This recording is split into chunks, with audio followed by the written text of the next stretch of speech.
ஒவ்வொரு மாதம் ஒரு சிறிய ஒரு உமன்ஸ் பாடியிலிருந்து ரிலீஸ் செய்யப்படுகிறது. ஒரு மண் மற்றும் உமன் பிசிக்கலி இன்டிமேட் ஆகும் போது மில்லியன் கணக்கான ஸ்பெர்ம் அந்த மென்ஸ் பாடியிலிருந்து ரிலீஸ் செய்யப்படுகின்றன. அவை அனைத்தும் அந்த ஒரு கையடைய முயற்சிக்கின்றன. ஆனால் ஒரே ஒரு ஸ்பெர்ம் மட்டுமே உண்மையில் அந்த எக்குள் நுழைய முடியும். அந்த ஸ்பெர்ம் நுழைந்த உடனே வேறெந்த ஸ்பெர்மும் நுழையாமல் தடுக்க உடனடியாக தன்னை தானே சீல் செய்து கொள்கிறது.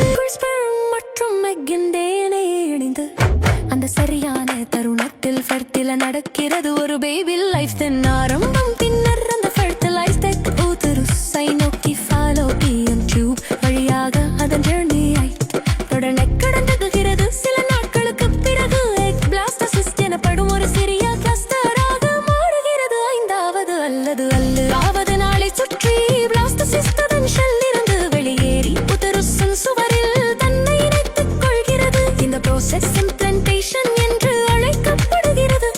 மேலும் அப்போதுதான் பேபியின் உண்மையான growth தொடங்குகிறது. சுமார் 9 முதல் 12 வீக்ஸ் வரை ஹார்ட், பிரெயின், ஸ்பைன், ஹேண்ட்ஸ் மற்றும் லெக்ஸ் தெளிவான ஷேப் எடுக்க தொடங்குகின்றன. உட்புற ஆர்கன் செயல்பட ஆரம்பிக்கின்றன. இறுதியாக சுமார் 40 வீக்ஸை சுற்றி அந்த லைஃப் முழுமையாக டெவலப் ஆகி பிறக்க தயாராகிறது. அப்படித்தான் ஒரு புதிய லைஃப், ஒரு பேபி உருவாகிறது.